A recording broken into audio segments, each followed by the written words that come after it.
you want to save America, get your friends, get your family, get everyone you know, and vote. Vote early, vote absentee, vote on election day. I don't care how, but you have to get out and vote. And again, Christians, get out and vote just this time. You won't have to do it anymore. 4 more years, you know what?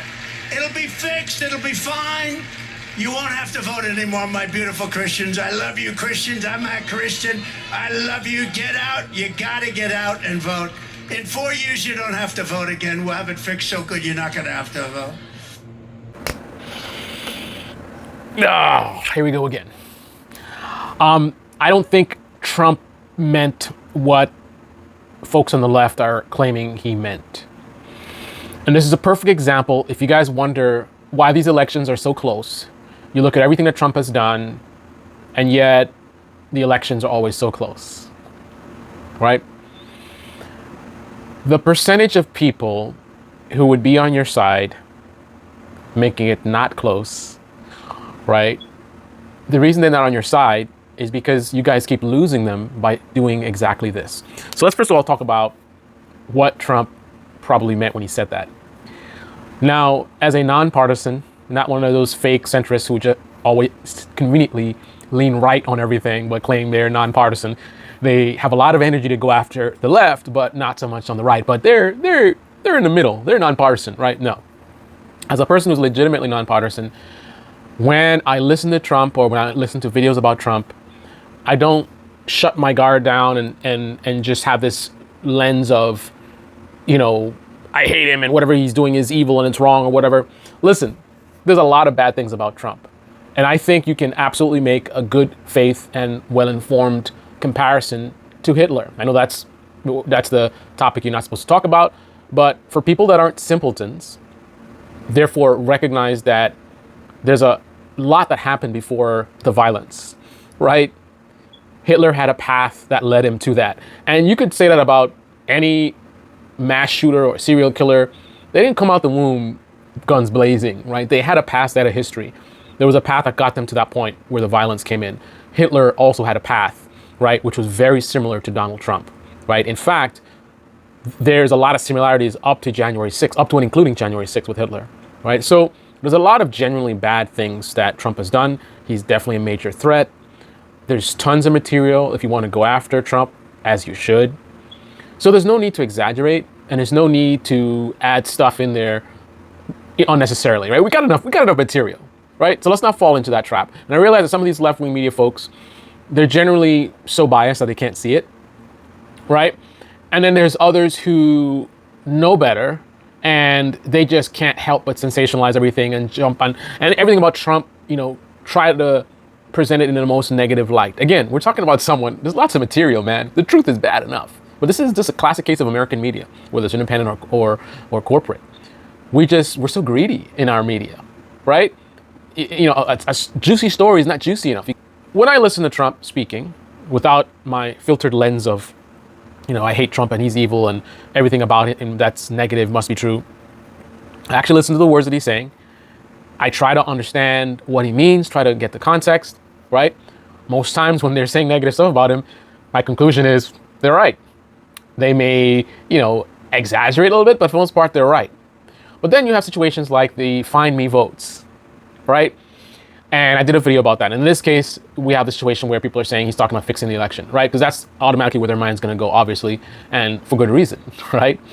But with that being said, it sounds to me like all he's saying is that he is doing his typical thing, which, you know, for those, again, the truth is bad enough. For those of you that talk about, you know, his fascistic tendencies, this goes along with that, right? What I believe he's actually saying goes along with your fascist rhetoric, right?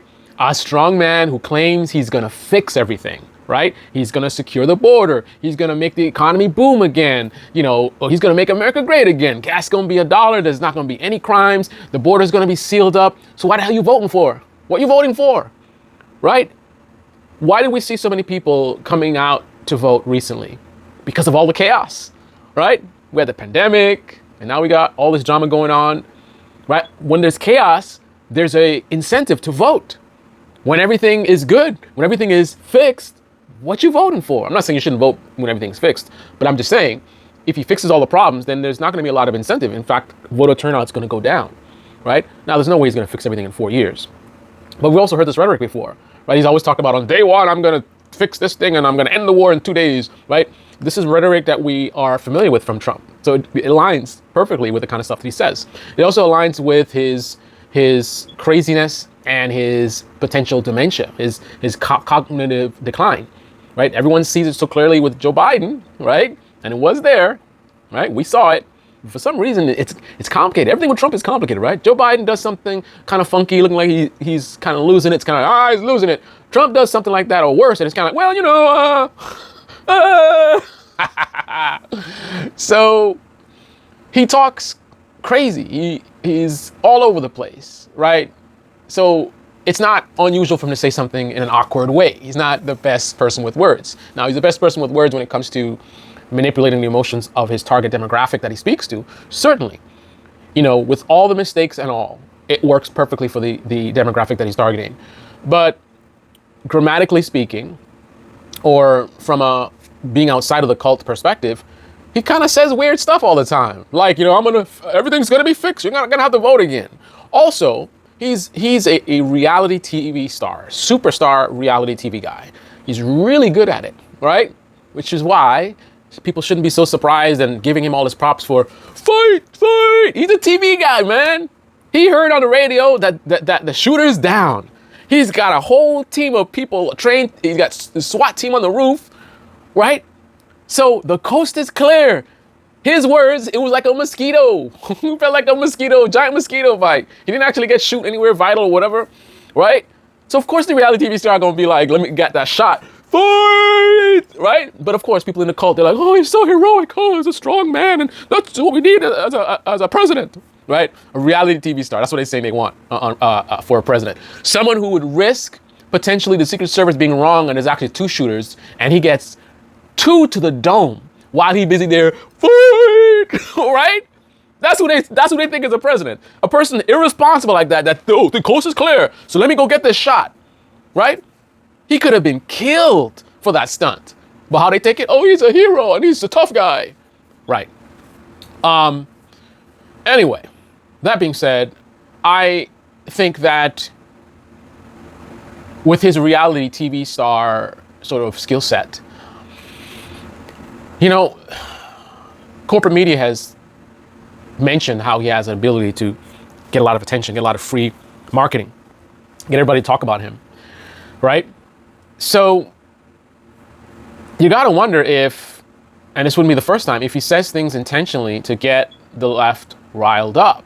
Like, for example, talking about fixing things, you're not going to have to vote, knowing people are going to think he's talking about fixing the election, which he very well might do. That's the irony here. He very well might try to fix some stuff, but I don't think that's what he's talking about here.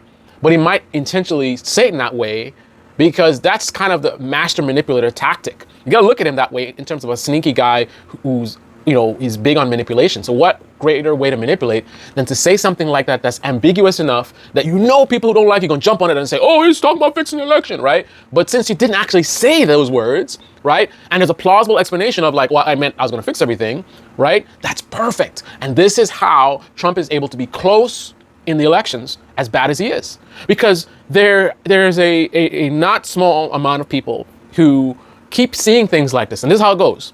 He says that statement, which is not, I'm fixing the election. The news media jumps on top of it and says, he's talking about fixing the election.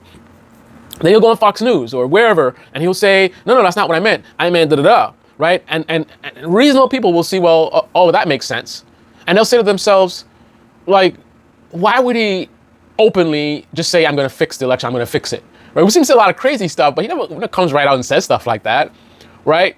So reasonable people who are independents will see this, and they'll see other events like this, and then you guys lose credibility.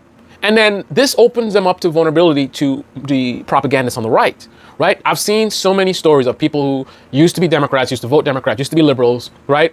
And then they start to realize a pattern of misinformation and things that have been misled about. They thought this, and then all of a sudden they found out, well, that's not really what happened, right? And clever propagandists on the right will highlight these things, and that thing you knew is actually wrong, and I'll show you the evidence. This is not what he said. They cut it out. And then all of a sudden they're like, oh my goodness, wow, I've been lied to about all this stuff. And now they start looking at this person who has opened their eyes, and they drop their guard to that person. They put up a big guard, like, oh my goodness, the liberal side is all lies and manipulation. Look at every single incident you just mentioned, lie, or misinformation, right? So now they're going to put up the big guard, and they're going to drop their guard to this right-wing propagandist, Ben Shapiro, whoever it is, like, oh my goodness, tell me more. I want no more truth. You've opened my eyes. Next thing you know, they're voting Republican and they're Team MAGA. The truth is good enough. You don't need to exaggerate. Even if Trump says something that sounds kind of shady, depending on how serious it is, if you really feel the need to, like, okay, we need to talk about this because this is serious, you need to at least talk to your audience about the fact that, there's a possibility he means something else.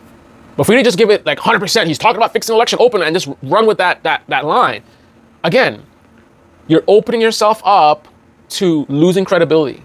Now, if you only care about pandering to people that already agree with you, then do your thing, right? But if you care about the independents, people who are swayable, people who the right wing can appeal to potentially, if you care about those people, if you care about the fact, again, this reason alone could be the reason why the elections are so close, right? If you guys stop doing that stuff, you would stop giving right-wing propagandists opportunities to manipulate people who might be liberals, they might be Democrats, they might be people who would vote for your candidates, making it so that you could stop barely winning or losing, but coming really close to winning, right? You could put an end to that. If you just had a little bit more integrity, have a little bit more professionalism, right? When Trump says, find me 11,000 votes or whatever, don't just automatically have your filtered lens. I mean, he's doing shady stuff. The fraudulent elect, we know about all that stuff, right? So stick with that. Stick with the truth. It's bad enough. This guy tried to stay in power illegally. Stick with the truth. But when he says, find me 11,000 votes, don't just shut your brain off like, oh my goodness, he's trying to think about what he's saying. Think about what those words mean, right? If I legitimately believe that the election was stolen via fake votes and ballot stuffing or whatever, the only way for me to recover from that is I would need to find an amount of illegal votes, right, that would equal one more than the number that I lost by, right? That's how you win an election. You have to have more votes for you than the other. If you believe a lot of the votes are fraudulent, then you need to identify enough of them to overcome the margin so that you could win. If you could, hey, look, I lost 5,000 votes. Here's 1,001 votes that are bogus. Look at these. And if they really are bogus, you can win the election. You prove your case. Like, oh my goodness, you actually won. That's literally the only way that you can win in that scenario, right? So yes, there's an interpretation of where he could have been looking for like fake votes. But I doubt he would sit on a call with all these people. Like he acts like a bumbling idiot, but he's not as dumb as people act like he is, right? I think people made more out of that than they should. Anyway, those are my thoughts. I don't think he's talking about fixing the election, but I wouldn't be surprised if he actually is trying to fix the election, right? But that's not what he was talking about, right? The way he's trying to fix the election, the way he talks about it is, Project 2025. I don't know anything about that. Right? That's how he acts. The stuff he's actually doing, that's how he acts about it, right? The stuff that's actually a danger to us, right? The legit plans and behind the scenes, that's how he acts about it. Oh, I don't know. Oh, this guy, I never met him before. I don't know anything about him. I don't know, right?